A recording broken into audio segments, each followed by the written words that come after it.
Насеме в така горещата пролет на 1991 година, в смисъл втората пролет след промените през 1989-та, доста така интересно, напрегнато време беше тогава. Предполагам, че мнозина от вас си спомнят. Вижте какви са били водещи новини на 16 април 1991 година. На 16 април 1991 година в Великото народно събрание се провеждат дебати по принципите на новата Конституция на България. Скандал предизвиква изказването на независимия депутат, избран с бюлетина на СДС, Манол Журналов, който заявява, че голямата част от българския народ е с монархическа ориентация. Предлага в новата Конституция да не се употребява думата република, а държава, като се предвиди възможност за провеждане на референдум по формата на държавно управление. Международното събитие от деня е посещението на президента на Съветския съюз Михаил Горбачов в Япония. Любопитната подробност се крие в очакванията, че най-сетне ще се сложи край на Втората световна война.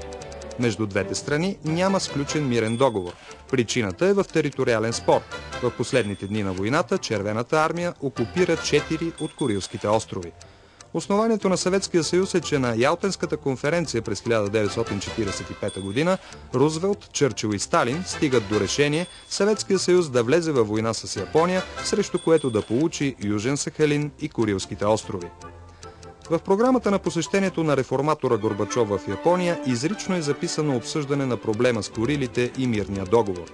И въпреки почти денонощната работа на двете делегации, до решение не се стига.